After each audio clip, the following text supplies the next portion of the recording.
Orang ini merupakan kakak tertua sekaligus pewaris perusahaan grup Danta yang sebenarnya.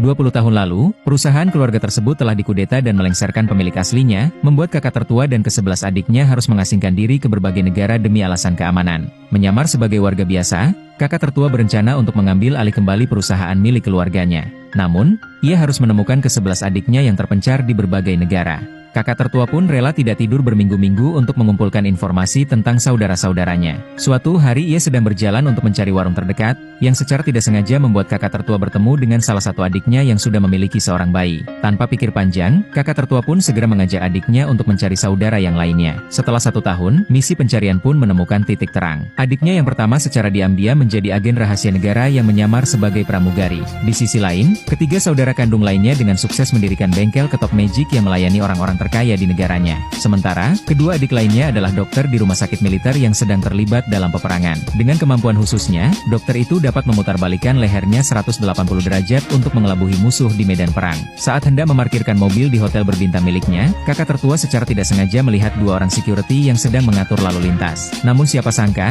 2 orang ini adalah adik kembar yang selama ini dicari oleh kakak tertua. Tanpa ragu, kakak tertua memasukkan kedua adik kembarnya ke dalam mobil dan memberikan sepotong roti berhiaskan bunga tabur. Setelah memakannya, adik kembar pun seketika teringat pada rasa bunga yang khas. Rasa yang familiar tersebut mengingatkan mereka pada resep roti keluarga Danta yang legendaris. Sang adik kembar pun meminta kakak tertua untuk memutar balik mobilnya dan mencari lokasi pembuatan roti legendaris itu. Setibanya di toko roti, tampak 2 orang sedang membuat roti untuk dijual keesokan harinya. Saudara kembar itu pun segera memeluk kedua adiknya yang bertahan hidup sebagai pengusaha roti kecil-kecilan. Kini mereka kembali bersatu sebagai keluarga, dan kakak tertua pun siap untuk melakukan misi mengambil alih perusahaan bersama ke-11 adiknya. Ketika sedang melihat sebuah poster pertunjukan idola, kakak tertua pun seketika teringat saat ia dan ke-11 adiknya bermain peran di masa kecilnya. Berandai-andai jika mereka adalah seorang idola yang dikagumi banyak orang. Tak tahan, ia pun membeli tempat pertunjukan tersebut dan membawa ke-11 adiknya ke efek Sudirman lantai 4. Karena cuma di JKT48 Theater kamu bisa menyaksikan berbagai pertunjukan setiap weekendnya. Hari kamu bakal makin seru saat ditemani JKT48. Datang dan saksikanlah pertunjukan member kesayangan kalian hanya di JKT48 Theater. Kami tunggu kedatangan kalian.